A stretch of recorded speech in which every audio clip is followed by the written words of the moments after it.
Hello everybody, Manithral here, and welcome to the weekly update video for RS3. Now this week we are coming out of Game Jam, but there is actually a Game Jam update right away, which is the farming strike for this week at RuneScape. However, next week's update, the May Game Health update, so after the roadmap check-in, there was a lot of feedback on the game health update. So this is the balancing part of it. They said there was a lot of feedback, so they're going to try to actually rebalance it a little bit further and get our feedback down the road.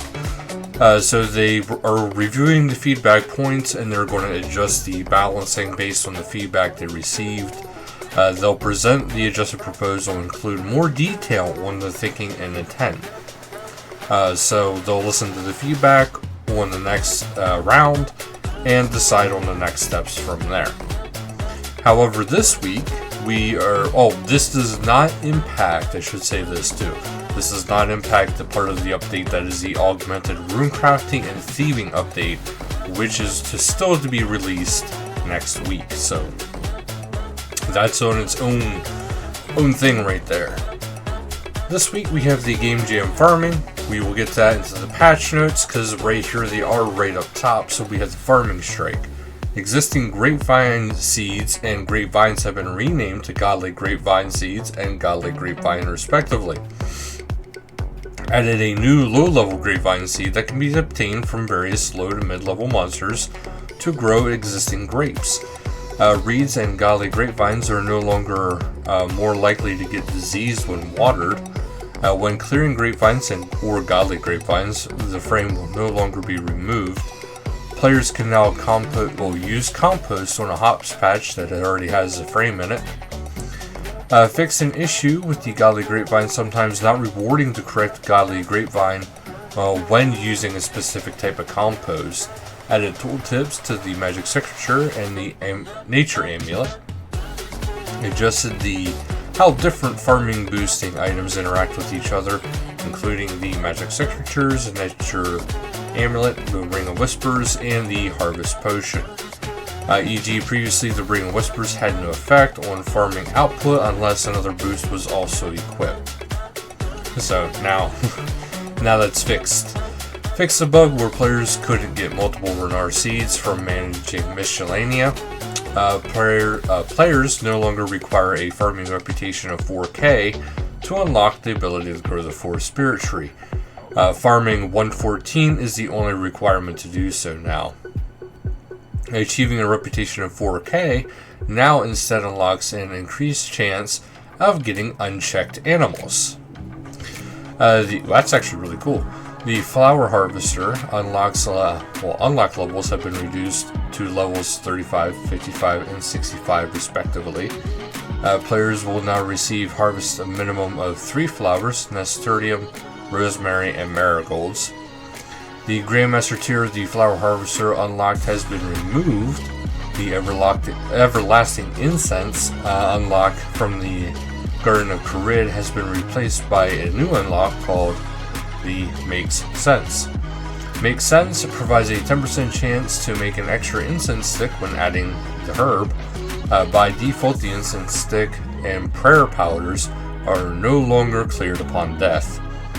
Rebalance some XP. The Cave Nightshade XP has been reduced, but the harvest quantity has been increased. The Jade Vine XP has been increased.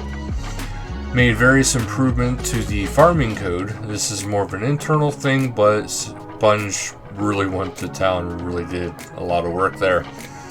Also, herb seeds, grimy herbs, clean herbs, unfinished potions, as well as the herb farming patches have been recolored to be more consistent. It should be much easier now to tell them apart, thanks to everyone who has given feedback on the social media. Generic names and examines of herb patches such as herbs. Some herbs are growing in this patch, and fully grown herbs have been replaced by whatever the players planted in the respective patches. For example, Avento. Avento is growing in this patch. Fully grown Avento. Disease herbs are still using the same models, but have had their generic text replaced too. So instead of saying diseased herbs, and these herbs have now become diseased. They are now said dwarf weed diseased, and some diseased dwarf weeds you can cure by using a plant cure on it. The right-click guide option should now be available at all herb patches and will consistently open the farming skill guide with herbs filter active. The right-click option clear is now consistently available when herb is fully grown and removes the crops instead of harvesting them. Players now have 1 in 60 chance to receive Harmony Moss from the Trollheim farming patch if they're using a Perfect Juju farming potion. Unfinished herb potions have now been renamed from Herb Potion Unfinished to Herb Potion Unf to Herb Potion Unfinished. So just more words, more letters. The tooltip for the Perfect Juju farming potion has been amended and now mentions a varying chance to receive Harmony Moss when harvesting from regular farming patches. The chances are as follows: 1 in 40 from tree, 1 in 20 from fruit tree, 1 in 81 from allotment, 1 in 32 from hops, 1 in 24 from bush, 1 in 3 from spirit tree, 1 in 90 from flower, 1 in 5 from mushroom, 1 in 24 from cactus, 1 in 5 from nightshade, 1 in 60 from herb, and it's guaranteed from the elder tree patch. The examine option for seeds has been made more consistent and will now mention the farming level required to plant them. Some typos related to herbs and seeds have been fixed. Made some changes to the Bloodvelds. Bloodvelds in the Heart of Gielinor now require Slayer 50 to attack. Smaller Bloodvelds now have slightly reduced stats. Changed the Slayer XP of Bloodvelds. Updated the drop tables of regular mutated Bloodvelds. They're more likely to drop to congeal blood. Updated crystal chakrams so that they can be augmented. Okay, that's cool. The attack range of crystal bows has been increased from 7 to 9. I'm just not sure why that was tied in with the Bloodvelds. Alright, so there was a chat log. Missed it. It was on May 6th. We're just going chill and pest control. Treasure Hunter calendar. They're going into the dungeon dive starting May 8th and ending May 12th. You can get some warped and frozen themed overrides, and also you can get some frozen and warped Daemonheim armor sets, Primal 2H and Primal Pickaxe overrides. Finally, we have the community. First up, we have the community showcase. ACPL Dungeoneering Party Gang. Pretty awesome. And Legend Arts is showing off a repo style game mode set in Daemonheim. That would be kind of fun. And we go to Scaper screenshots. CG333 has been spending a little bit of time at the beach. And then a wee red panda is down in Atlantis. Or is it? Pink Skirt player events. Up first, we have BOTW Hard Mode Vorkath Improved Skills, Sunday, May 11th, 2100. RS3 Legion Team, Fort 4 and 3, World 76, FC's RS3 BOTW. Next, Angel of Death, Saturday, May 10th at 2000 game time. Pippi Spot in the Boss Guild, God of War's Dungeon Ancient Prison, World 88, FC's Boss Guild. And do check the calendar for more scheduled events from the Pink Skirt player events.